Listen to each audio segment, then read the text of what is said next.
Христианские притчи. Наследие святых отцов.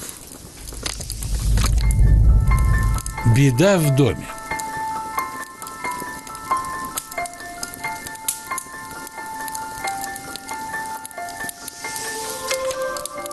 Пришла беда, да как закричит: «Я пришла! Отворяй ворота!» «Милости просим», — приветливо ответили ей хозяева, широко распахивая ворота.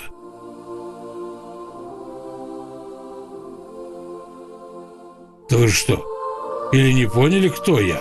— удивилась беда. «Почему? Поняли.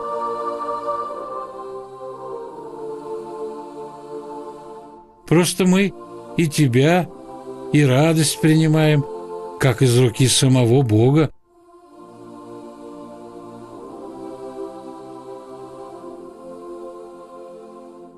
Знаешь, что Он все посылает нам для нашей же пользы. Ну, что не заходишь? Или тебе подсобить?»